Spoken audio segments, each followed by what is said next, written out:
I got a chill goblin. Yo, how's it going? Doing good, man. How you doing? Sick. Yeah. Is it all right? Hmm. Can't complain. You can if you Um, want. okay, I will complain. All right. I'm not doing well at all. Oh, sorry to hear that. Nah, just kidding. Everything's cool. Everything's What's going on with positive. you? Positive leftist news, right? Yeah, I did a thing for Mexi for PLN, Positive Leftist News. You Cool. ever check out that channel? It's I've fun. checked it out a bit. It helps me from time to time when I need some positive leftist news. Hey, listen, that's not Yeah. just a clever name. That is literally Yeah. what they do over there. I respect it. I can't do it Yeah. myself. No, yeah, me too. I always got to dwell on the negative. Yeah, I'm Yeah. doomer pilled. Are you doomer pilled? A little bit, It's yeah. I okay. mean, like for certain things, I am. I Yeah. think that like in some ways, I'm like I don't know. It's so hard not to be on certain issues like fucking environmental shit. Yeah. I just read this book. We're live, by the way, right? Like, Oh, I'm sorry I didn't say that. We're okay. live. It's Just just, wondering. yeah, I'm like, you're a returning champion, so we just eased the fuck right into this. Fuck yeah. Yeah, no worries. All right. Yeah, no worries. I was just gonna say though, I just read this book called "How to Blow Up a Pipeline" by Andreas Malm. Have you heard of that one? I've heard of it. I'm into it. It's fucking good, and it's like a quick read if you got got the time. Really? But anyway, there's a fucking quote in it. I'm just trying to pull it up right now about Okay. doomerism that I fucking really liked. Hit Climate doomerism in particular. Okay, here it is. It says climate fatalism is for those on top. Its sole contribution is spoilage. The most religiously Gandhian climate activist, the most starry-eyed renewable energy entrepreneur, the most self-righteous believer in veganism as panacea, the most compromise-prone parliamentarian is infinitely preferable to the white man of the North who says, "We're doomed. Fall in peace." Within the range of positions this side of climate denial, none is more despicable. So, I don't know. I like that one because it's kind of it's easy to be a bit of a doomer sometimes, right? There's like Yeah. a very alluring, like compelling part of the call, but if you think about it in those terms, it's like, yeah, what the fuck is the point? You are literally the most useless person to the movement if you're like if that's how you're thinking of it. So anyway, I try to keep Yeah. that in mind for certain things. All good. Let's just sort of pause us there, and Yeah. we'll let folks know. I mean, yeah, you are a returning champion. Chill Goblin, you got your own YouTube channel. I'll drop that link in the That's right. chat after I pull that up here. Why don't you go ahead and give folks the intro, like what kind of content do you do on your channel? Sure, yeah. So I got a YouTube channel. I would describe it as if PragerU dropped acid and had good politics. I got like a green screen right over here. I got my I don't know. I do videos on leftist subjects. I just did a deep dive into Brett Weinstein, Yeah. who's kind of a unsung villain in a lot of ways. One of the main guys behind the whole ivermectin craze. Oh, that's this thing. Built that up. Yeah, he was an early evangelist for ivermectin, and he went on Joe Rogan's show like a few times, and like had very high profile appearances on Joe Rogan. And not only that, but also all the guys who fucking like are blowing up right now, like Robert Malone, Yeah. I think his name's Peter McCullough, like all these like fucking quack doctors who are like, the vaccines are bad and you should take some ivermectin to solve it. That's all you need. All of those guys were like first on the Brett Weinstein show and then introduced to Joe Rogan through Brett Weinstein. And now they are like, those are the episodes that people are like, Joe Rogan needs to apologize for this vaccine misinformation. So this dude, Brett, he's like, he's a big piece of shit. So I did a whole video kind of explaining his whole deal. That was my recent one, but I do lots of things. I do a lot of different kinds of videos, and I also stream on Twitch. I got Cool. a Twitch stream as well with my buddy Sam from We're in Hell on YouTube. Yeah. We're the Goat and the Goblin on Twitch. All right. And that's pretty much my whole thing. Let me make sure I can drop that link in the chat for them as well. If I can make sure I can find the accurate version of it. Is there like goat? It's so confusing. I wish we picked a shorter name. It's the Goat and the Goblin. Okay. Here, I can drop it in. Let me Think I got it? join you guys on Twitch here. I beat you to it. There it is, chat. The Goat and the Goblin. Okay. Awesome. There's a lot of layers to that Brett Weinstein story, remembering that, fucking Joe Rogan's making about $2.8 million per episode to do that fucking shit. Is that fucking right? Yeah, dude. He got like $100 million, right? That was his contract with Spotify. Oh my God. It was $100 million, and a week later they were like, well, actually, everyone, it's $200 million. Oh, is that fucking right? Shit, yeah, I know. It was 100. Goddamn. So, and my math could be a little bit wrong. Yeah. What's the contract then? Is it 200 million like per year? Like, how?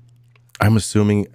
I think my math was over the course of 2 years. Like $100 million, like you just work for them forever, like lump sum payment, and now, okay, sure, right. That's like a lifetime contract. But no, and of course, Spotify wants their money's worth. They don't want to let them go.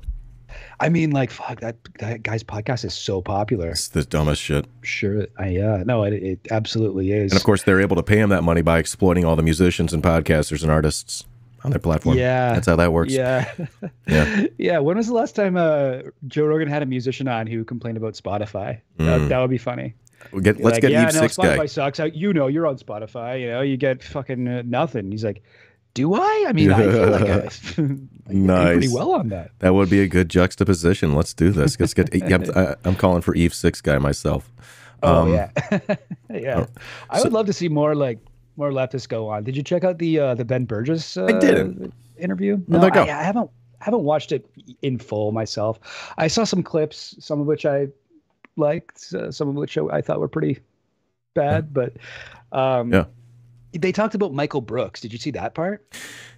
No. Is that where that'll be worth watching? Okay, I'm definitely not going to watch the whole thing, but now I want to see that.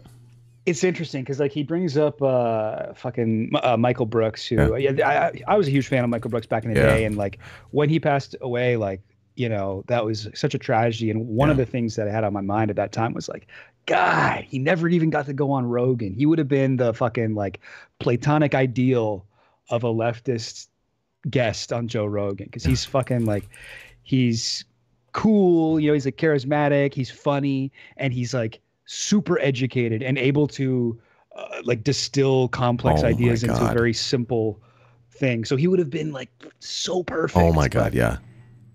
Anyway, but they talked about him, and Rogan was actually like, oh, I was a fan of that guy. I liked that guy a lot. He was smart. And it was just like, really? I don't know. I was surprised to hear that from him. I heard a rumor. Frame it as that. So take it as spill the tea. That Joe Rogan didn't want him on because he made fun of Dave Rubin too hard. I heard that rumor as well. Okay. Yeah, okay. So that's the accepted the wisdom, because it was like Sam Cedar, right? Like the Sam Cedar fucking Majority Report. I think they had like Majority Report. They had like a YouTube video that was titled like Dave Rubin's a fucking moron or something like that, like something rude. And Rogan was like, that's rude to my friend Dave. Wow, I don't think so. That's not contributing to the marketplace of ideas. Now I won't have Sam Cedar on.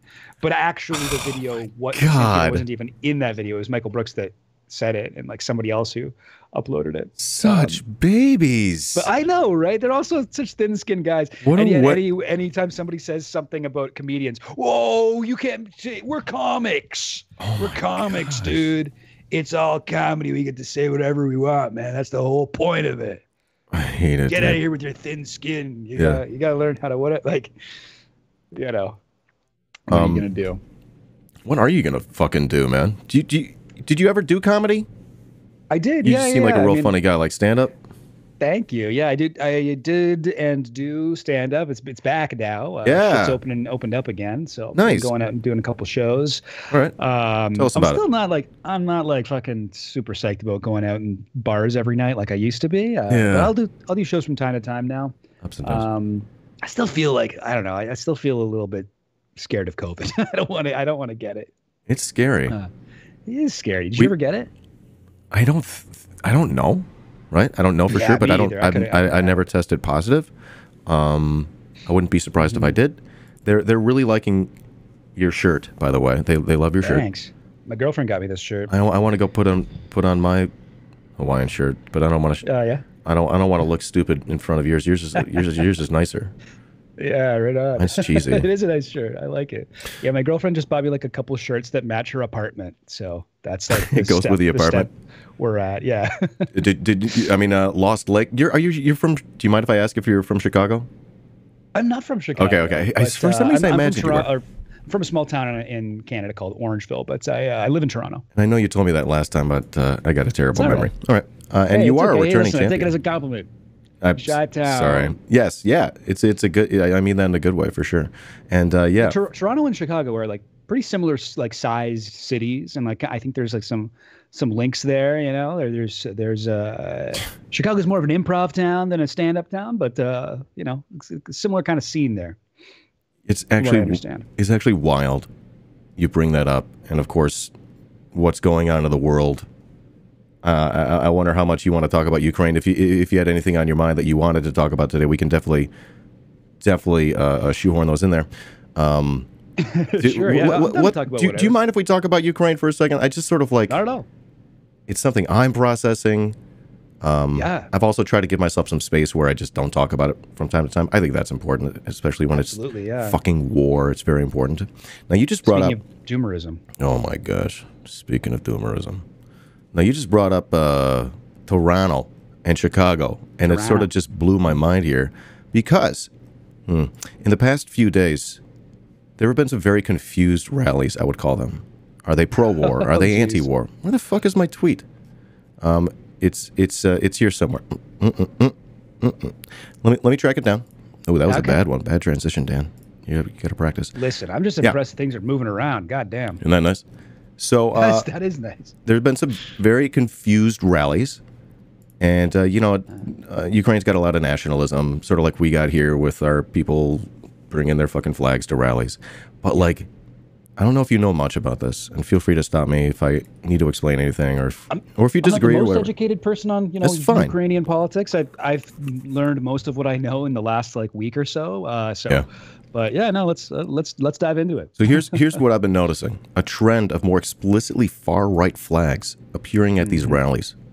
All right. So you may know of the OUN or the UPA flags, and right sector. That's the blood and soil one, right? The one that looks like the anarcho-communist flag. Yes, but not exactly, but not diagonal there, right? Yeah. So, okay. Yeah, I got something for this too. So yeah, what? And actually, right sector as well. Okay. No Azov battalion. I think they're like infiltrating this just otherwise nationalist movement. But you always see the red and black flags at every like check them out. Ukrainian protest. Yeah. Here's Chicago. I'm sharing my video with you, right? Yep. Okay. Yep. I can see Here's Chicago. Yeah. Here's Toronto.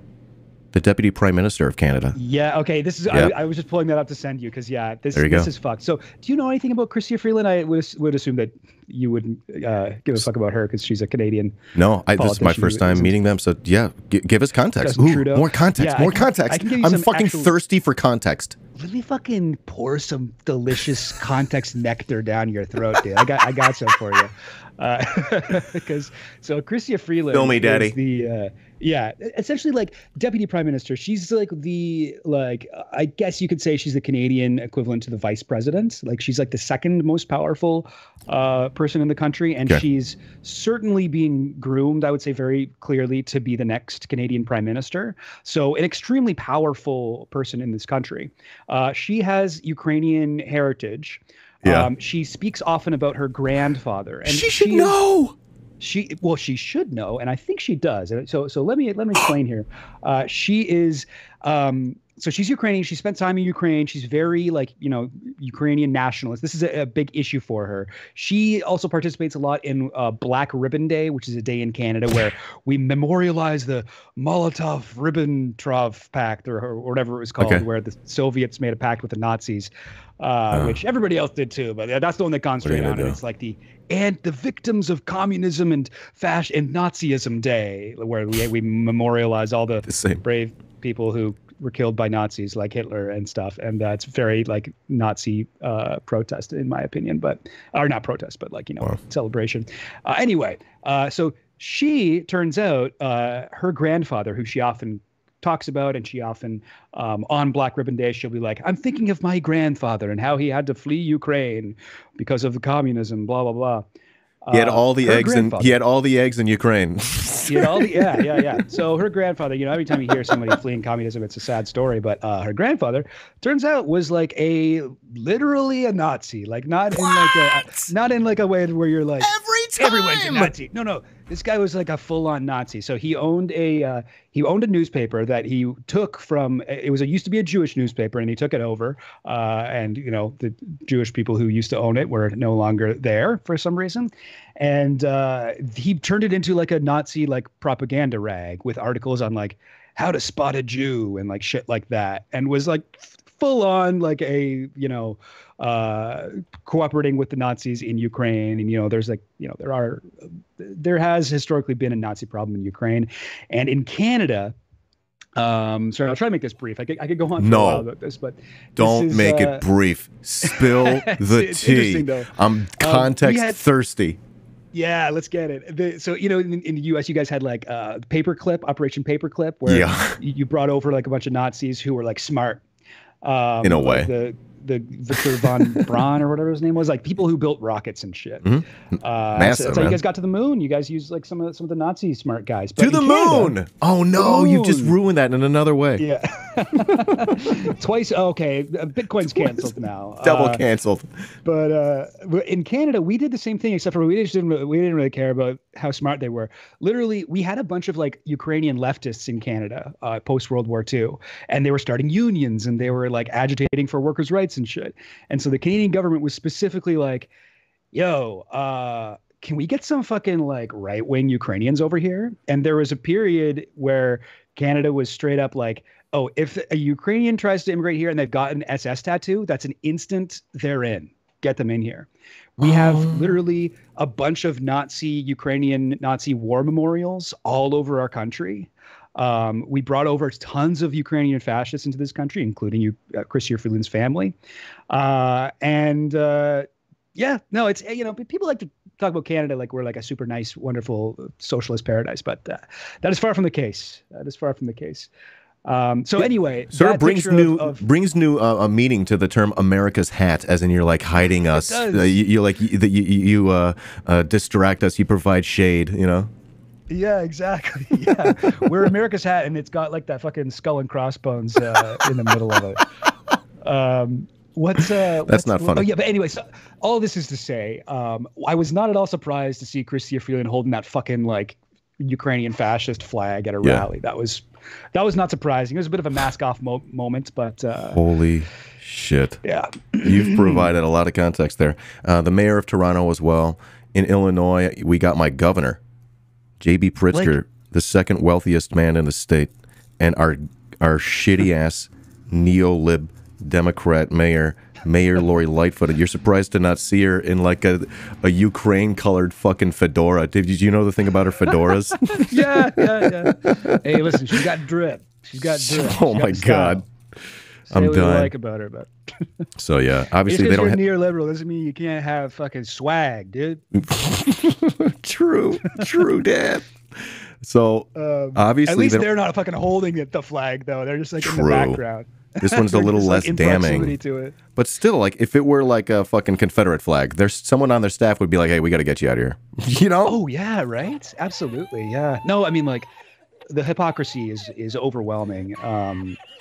Of all this shit, I mean like people have been. I've seen a lot of libs and people on like Reddit or whatever like say that it's irresponsible or whataboutism to be like oh, all this energy for Ukraine, but where was this for Yemen or, you know, Palestine and shit like that? But I mean, where was it though? Where was it? To be fair, I was a lib back then. Yeah. Oh, you know. Hey, well, I'm on. Yeah. We're coming around now too. It's shit's still going on. Yemen's still getting fucking bombed with Canadian and American fucking weapons sold out to Saudi Arabia. Fucking who else is getting bombed right now? Somalia, I think. Did you say Libya? I'm sorry. Do you lead with Libya? I didn't. Libya's also getting bombed. See, I didn't even know that shit. Maybe it's ended. Here's the thing. Like I'm literally like doing this thing where I'm going one by one, piercing the imperial veil behind the fucking narrative behind all this dumb shit. And I'm like addicted, and I just got to go one by one, and we're gonna get there. We're gonna eventually get to Nicaragua. We're gonna get to how about all these countries that are supporting Russia right now? We're gonna get to those ones, right? They're being fucked over by the sanctions as well, and that's part of the sanctions. That's one of the reasons why the United States is acting like a fucking mafia on the world stage. That's what I'm understanding. At this point, anywhere like the U.S. is doing anything outside of its borders, it's probably fucked up, because we know we don't want to help other people outside our borders, because we know they don't want to help us inside their own borders. They won't give us Medicare for all. They won't fix the infrastructure. Infrastructure weak, man. Excuse me. There is like a weird, like American kind of obsession with their own what's the word, like hegemony, I guess. Like like interventionism. Any issue around the world, if it's important to American interests, okay, Chauvinism. We've got to go in there. Like no other country in the world is really, thinking like that. I think in this case, the shit in Ukraine has gotten to a point that's like so egregious with Russia just like bombing all of their cities and advancing and shit like that. Like that's a little bit different. But even before this was happening, the U.S. was, oh no, we got to get fucking, we got to get involved. We got to get up close and personal with all this shit. And, send in Victoria Nuland. Send her with some cookies. Yeah, world police. Yeah, I don't know. It's interesting. I mean, I gotta say, I was completely wrong. I was telling people they're not gonna invade. It's not gonna happen. I was completely I'm wrong one of these that. people that's like known. I didn't know shit about Ukraine a week ago, Chill Goblin, to be honest. I'm one of these people, right? But hey, but I've done the work, and I've luckily found the right resources, because it's sort of clear that people have got some really shitty takes on this, and they don't know what they're talking about. What else? What are some of the worst takes you've heard about? Oh, I mean, I've heard people on like TV, Canadian and American media call Russia communist, which is always hilarious to see. Like Putin's anti-communist. Putin, like completely historically illiterate. In his speech, he was talking shit about Lenin, right? Yeah, he was. He was he's staunchly anti-communist. He is the opposite of communist. But people fucking like. Still, they have been in a coma since 1989 or something. I don't know what their excuse is, but they still think of Russia as communist, which is extremely annoying because they're closer to being fascist. I think you could make like a good argument that Russia has like a fascist government, and they're on their fucking Lebensraum shit right now. But I mean, they're certainly not the fucking country for the people, the working class. Either the working class of Ukrainians, or the working class of Russians, right? It's not good for the working class. No war but class war. Exactly. Yeah. No. I heard that once. Made sense. Yeah. No. Yeah. I think I saw that spray painted on a wall somewhere. Yeah. I read theory. Yeah. No. I mean, fuck. Like I feel for all the fucking people like anti-war protesters in Russia and like everybody in Ukraine right now who's like suffering because of all this fucking imperialist bullshit. But like streamers aren't able to cash out. Like Russian streamers aren't able to cash out on this stuff. I heard that's kind of fucked up, right? I'll be honest. I just realized I don't know if that's true, and that's why I got to remember like to be sus of myself, man. Like it's the stuff hard, that dude. I'm like quick to want to believe. That's what I got to be quick to catch. And then you start seeing other people do it. All right. Can you do me a favor? Yeah. Do you like dad jokes? I love dad jokes. All right. You're going to rate this dad joke out of 5. 1 to 5. 5 is best. Here it is. What did 50 Cent do when he got hungry? 58. Hey, okay. It's because it's a number. Yeah. That's a good one. When he was hungry and ate, But now we've explained it. If I was rating that on like a regular joke scale, it might be different, but it's on a dad joke scale. It's on a dad joke scale, so I'm going to give that a 5. Whoa! Straight up 5 out of 5. That's very good. I'm pretty critical. I'm like at a 2. I'm at a 2. This is fine. 2. Like I think the point of a dad joke. Yeah. The point of a dad joke is that it's supposed to kind of like piss you off a little bit. Like it's not supposed to like be the most clever thing in the world. It was not. It's supposed to be a little bit annoying. It didn't even annoy me. It didn't move me. No, it was like Oh, air. Okay. 58. I was trying to think like get lunch or die trying. I don't know. Fuck, that's hard. But no, 58. Not bad. Actually, you leveled it up. I'd give that a 3 or a 4. There you go. Okay. But then does it work for kids? Okay. Anyways. Oh, absolutely not. And it's not supposed to. That's pretty good, actually. We workshopped the joke. You ever been a part of a writer's room? I'm desperate to see what that's like. Be a fly on the wall. Oh yeah, it's a fun time. Just like everybody kind of riffing off each other. It's funny when you tell a joke that doesn't do well and everybody just kind of quietly just like doesn't laugh, and then there's a pause and everybody moves on. And you're like, okay. Just pull my fucking head down in shame. I'd be that guy. You gotta have that, right? Because if you're writing by yourself, you're like, oh, this is funny, and then you find out when you do it, oh no, that was very much not funny. So it's better to have the fucking audience there. So you can be like, yep, don't mind me. Well, I'm used to doing it live. That's what I do over here. There you go. Yeah. Live. We're doing it live. Bill O'Reilly style. All right. Fucking Ukraine. I don't know. Where else do we have to talk about it? What else do we need to say? Like, my big thing today is like a lot of people have been irresponsible, and we've been talking. Shut up. I know. Okay. Fucking thing sucks. Oh, there wow, it is. All right, and we'll do it live. Fucking thing sucks. Love your face. That's Tech Guy's favorite button. My thread today, because awesome. I don't want to like talk about war in terms of like the updates that are coming out, different fucking videos and pieces of audio. Oh my God, Snake Island! Do you hear this audio? Snake Island. These guys got the biggest balls. You know, the Ghost of Kiev. Did you see this? Like a thing from a video game. Right, the text from the Russian soldier that was read yesterday at on the floor of the big UN meeting or whatever. EU. I'm sorry. Did you hear that? It was that fake? Come on. Do you believe anything? I saw it, but I didn't know if it was fake. It's so hard to tell, right? There's so much shit. That's the point. Like, how I don't know. Fact check it. I don't know. You don't know. Yeah. None of us would be surprised if it were fake. Okay, that's what I'm getting at. Has it been confirmed fake, or are you just saying like no? Yeah, to be clear. I mean, that's what it's like with like fucking war a lot of the time. Yeah. Like a lot of the shit we see covering this is propaganda, you know, like either Ukrainian propaganda, Russian propaganda, US, NATO propaganda. Like a lot of the shit is serving a larger purpose, and it's hard to tell what's real and what's not in the moment. So yeah, I mean, I guess the best you can do is just be skeptical and be careful about what you share and what you put forward. Let me know what you think about this joke. Rate my joke now. I'm just going to have you rate jokes. All right, here's the next joke. This one's mine. I don't know about you guys. This is a spicy take, but I actually think the Nazis have the right to self-termination. Hey, come on now. All right. Hitler exercised that right. There it is. Good for him. That was bait because I figured someone would read it wrong, and they did it, and it's already funny. They did the thing. Really? They did the thing. Boy. I'm like, don't take me seriously, please. No, that's a good one. That's a good one. That's okay. That's a 5. Listen, we'll workshop it. If I was going to workshop it, I would say it may be improved if you spelled actually correctly. But I other than that, you nailed it. Excuse me, I noticed that I was reading it. I was hoping to get it by you. Yeah. Hey, give me your favorite, your best Ukraine joke. Go. Oh, jeez. Yeah, let's start joking about this. I'm sorry.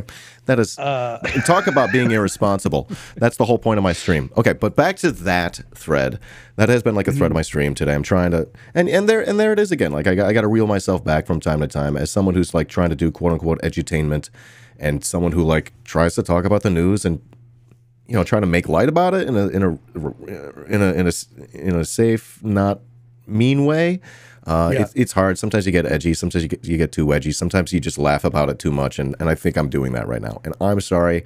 I don't want to be thoughtless and hurtful. And I feel like that's what I'm doing. Okay.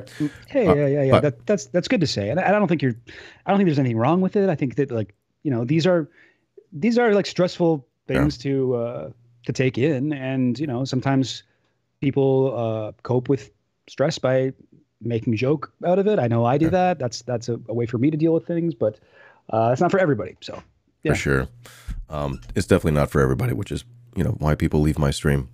But yeah, I'm just hoping to, number one, learn myself and like notice when I make mistakes and hope, if I can hope to impart upon my audience to be less quick to share stuff coming out of a war zone, you know, fog of war, etc. So, Yeah. okay. We spoke earlier, change subjects, unless you got something else. Let's do it. Okay. We talked earlier about you jumping on the newest episode of Positive Leftist News.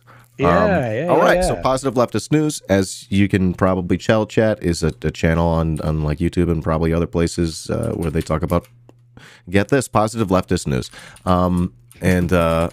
Yeah, it's someone hosted by, what's their name? I'm sorry.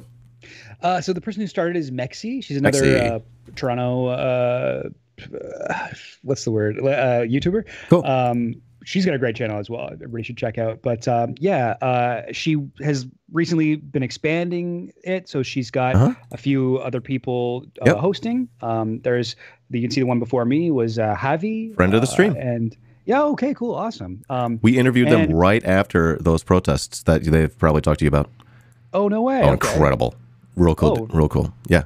Okay. So and then there's yours. I'm sorry to interrupt. There's me. Yep. And it's, I don't know. It's a good name. It's exactly what it sounds like. It's just a bunch of uplifting kind of news stories about leftist issues, things going well for us, which don't get covered in a lot of mainstream places for some reason. I'm sure there must be some logical explanation for that, but it's good to just watch like a 28-minute long video sometimes that's just like, oh, you know what, actually the movement is working, this moral arc has been itself towards justice, there are things are going well. So anyway, Mexi reached out to me and asked me if I'd want to be a part of it, and I was like, hell yeah, I like the channel. It's very cool. I can see you've watched videos on there as well. Not enough, and you've pointed out to me some room for growth, and I appreciate you. No, seriously, I'm here to learn, man. I know it sounds weird. I'm like a super genuine guy. I got to push. Absolutely. It's not about learning. It's about growth, folks. That's what I'm getting at. Absolutely. Yeah. No, nothing wrong with that. But no, it's a good channel. Recommend it because you can get doomer pilled if you. Yeah. It's hard being a leftist. That's true. It's hard being a leftist. There's a lot of negativity and a lot of we lose a lot, but we also have wins. So it's good to focus on those. Let's be honest, dudes be posting their L's, but well, come on, when we get a chance to post a W, why am I skipping on it? What the fuck is wrong with me? I'm super doomer pilled. Exactly. Something wrong with me. I should be like watching the shit religiously. And then like searching for it myself. At the same time, I'm still in this place where I'm like, I don't get the world, but I need my big thing in life is balance, and there's lots of different ways to provide that. Yeah, weed and booze. Wait, yeah. Sorry. There you go. I'm sorry. Yin and yang, dude. Yin and yang. You gotta have both. A little bit of both. Well, so chat, let us know if you have any questions for Chill Goblin. I don't know if you've got your eyes on the stream. I could try to pass them out. Yeah, someone's asking about a favorite theory book. Feel free to field any question you like. Shoot. I don't know. I mean, I think I talked to you before, Dan, about like the book that kind of made me a leftist, that turned me from a lib into a leftist. Remind me. Which was a Noam Chomsky book called How the World Works. Okay. And a double book suggestion goes a long way for me. Yeah. That one, I mean, like, I don't know, that one might be, that was one of my favorites. It's maybe not a super easy read, but the first section of it at least is like, it's all about like U.S. intervention in other countries and how the U.S. kind of props up its own interests. And he just kind of goes through methodically like all these different countries that the U.S. has made itself involved with. And after reading that, you're like, holy fuck, like it just kind of erases any notion that the U.S. could ever be the good guys. But you know what? I don't know. Maybe I would update that. I think that a better book on that subject is The Jakarta Method. And that one's a lot more readable. Have you read that one? And I probably said this last time, dude. I do this thing where I got too many fucking books. I'm juggling so many plates, too, and the book that I'm reading that's in the same thread is Shock Doctrine, and I just haven't gotten to another fucking great one on the same subject. Yeah, that's sort of that for me was like okay, okay, we're doing it here. Oh, look at them, we're doing it there. Now I can't stop seeing it.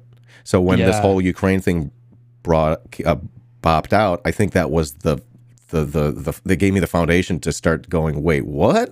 Are you kidding me? Some people are sharing links. I'm like, wait, what is this link? Radio Free Europe? Hold on, kids. Exactly. So you wouldn't know otherwise. But exactly. Also I gotta shout out a book I just recently read with a book club I'm in on my Discord server, called How Europe Underdeveloped Africa by Walter Rodney, which is a fucking just a phenomenal work of research. There's been so much fucking work went into that book. It really gives you like a lot of historical context.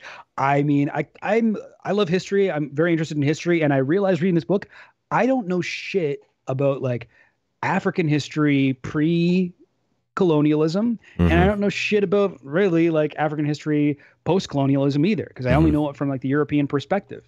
And he gets into like, he busts a lot of like very common myths about Africa, and you know, gives you so much information. It's overwhelming amount of information on just the fucking like atrocities that were committed there. And yeah, cloud cover. Some African countries are still giving portions of their GDP to France.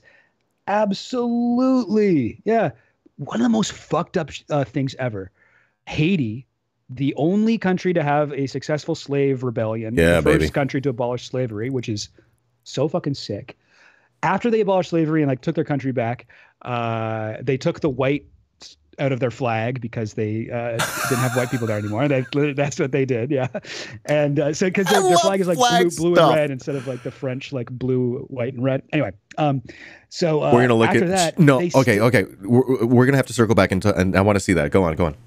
Okay, real quick. They had to pay reparations to France because they had stolen France's property, which was themselves, and they continued to pay off that debt to France until I think 1956 or something like that. Yeah, which is fucking ridiculous, and France needs to give all that money back. Like, there's a reason why Haiti is so poor. Let's like put it like that. Michael, oh my God. Michael, what's his name vibes? The yellow video. Why is my brain giving out on me right now? Oh, yeah. Someone in chat, help me out. Parenti. He's definitely got some Parenti vibes. There are no poor nations. There are only exploited nations. Something like that. I'm butchering it. Give me a break, chat. Yeah. I'm not setting my best.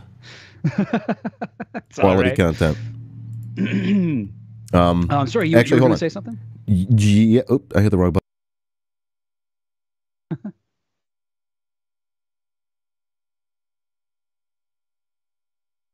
Yes, that's right. Yes, that's a flag of Haiti. So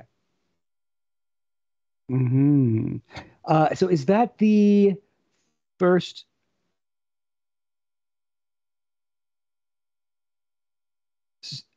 So that's from after the revolution, 1825, I think. Is that right? Or somewhere around that? But I guess before that they were using the French flag, or something like it. And so yeah, how did I mute myself? That's weird. Are you muted? Oh, I muted myself somehow. I hit some button. Stupid. To the stream, I guess. That's stupid. I don't know. Smoked and baked in the chat. They're not underdeveloped. They're overexploited. Yeah, nice. That's the Parenti line, right? There it is. Thank you. Yes, that's nice. That's good. That's some good shit. All right, so I'm a flag person, not because not that like if I were at a rally I would bring a flag. I'm not that kind of yeah. Yeah, no. I think flags are interesting, but I don't want to hang one up. In that way, I'm a flag person. All right, so flag during the occupation. I wonder why that is. Okay. What else are some interesting flags? Oh man, what are some interesting flags? I love to like rate flags, and I'm learning how to like read them, and I'm into that vexillology. I think just there's the flag they took the white out right. Okay, there. Yeah, you got it. 1806. So it was just France's, and where's the white in the middle there? It's supposed to be sandwiched. Well, France are like up and down, so I'm not sure. Let me remind Maybe myself. It was like way in the middle. I'm not sure. Let me remind myself here. Yeah. And left and right. Yeah. So obviously they're like rebelling. There's meaning. There's always meaning in like a flag when they go from one to the next, right? Yeah, they decolonialized their flag. Yeah, they decolonialized their flag. That's based. It's like a fuck you to France right there. It's actually really great. I'm into flags. Another cool one is Ethiopia, right? The only country ever to, well, I mean, people often say the only country that in Africa that wasn't a victim of European colonialism. Okay. Which is, like the Italians did fuck with them for a while, but they didn't completely succumb to it. And the colors of the Ethiopian flag became the Pan-African colors. And they were used in like a ton of African flags once they gained independence from Europe. They remade their flags with these colors. And there's also the Pan-African Marcus Garvey flag, which is like black, like a kind of darker red, and is it green? I believe it's like a similar color scheme. But if you look at like the map of Africa with all the flags, you can see all of these countries that have gained independence get their Pan-African flag colors. Libya, Malawi. Yeah. There's the Marcus Garvey version. All right, that is fucking based. I love that. Okay, where were we though? Okay, I've never seen this flag. I love it. Yeah, I'm into this flag, man. Okay, chat. Let's rate it out of 5. You can dial it in any way you like. I'm going with, you can have any criteria you like. For me, I like bars. I'm a big fan of bars. If you can have an element, stick it in the middle or some other aesthetically pleasing spot. I don't like when the graphic looks too much like clip art, and I don't like it when it's too hard to draw. So this really is ticking a lot of my boxes, dude. This would look really good on a boat far away. This would look really good flagging on a flagpole. It would look really good flat on a fucking building or on a piece of paper that you're holding. This is a great fucking flag. I'm giving it. I'm going with my gut. 4.75 out of 5. Yeah. Sounds about right. 5. Feel free if you'd like to rate. You don't have to. It's no stress. Yeah, no, I mean, these are also the Rasta colors, right? Because of the leader of Ethiopia, Haile Selassie, became the kind of like the Rastafari, like the guy of that Jamaicans, or not Jamaicans in general, but Rastafarians consider their kind of messiah. So that also became the colors for their ship. A lot of Bob Marley posters with that color scheme. Yeah, that is really interesting. And I guess I'll have to do a little rabbit hole in there. Okay, I tell you what, I'm not trying to kick you out early or anything, even though it's like a little 10 minutes to the hour. I just feel like we've had a really chock full chat. This is fucking fascinating and really interesting. I've loved this. I've really enjoyed this. So let's look back. What was the thing that I needed to dig into? I was going to look into some shit. Definitely got to watch some more positive leftist news. I'm trying to think what's my homework now. What are my next steps? That's the real takeaway. Everybody go subscribe to PLN. PLN. We've got another suggestion for me for how the world works. I could probably get into that. It doesn't seem long. You know what? Yeah. Check out the Jakarta method. Just knock it out. Jakarta method's the same type of shit. And if you liked the shock doctrine, this is a great companion piece. I think it's about time. Fair enough. I'm going to buy an Ethiopian flag, fly it at the next rally that I go to, imagine me at the next Ukrainian rally. And they're like, what is that flag? Don't worry about it. You don't care about flags. We've established this. Yeah, for real. I'm the only flag guy here, other than the Nazis. Yeah. Nazis wouldn't even know what to do with that. Exactly. I wouldn't have known until today. All right, but Italian fascists might remember that though. I actually like that flag. I could see myself getting that flag. It's a nice looking flag, huh? It's a good flag. I appreciate the flag suggestion. I appreciate the book suggestions and the YouTube suggestions. Chat, I hope you've enjoyed hanging out today with Goat and the Goblin, Chill Goblin from Goat and the Goblin. There's the Twitch page where they do live streams. Here's the YouTube channel for Chill Goblin, where you have your own videos. Recently, you did a video of positive leftist news with Mexi. There's the link for videos there. And fuck, you're actually pretty good on that there Twitter too. So how about we give him that link too? You're good everywhere, dude. Hell yeah, baby. And you're really good on my stream. This is a lot of fun. We got to do this again. I wouldn't mind doing it again soon. So let me know when you're down. Anytime, Otherwise, dude. I'll reach out again. All right. Always fun to come It's out. And, pretty much like a door open me. kind of thing. This is really enjoyable for me. I really appreciate this. Word, right. dude. Yeah, thanks for having me, dude. This is a blast. Awesome. Have a good one, man. We'll see you next time. All right. Peace. Dan fans. Peace out, everybody. Peace. Thanks.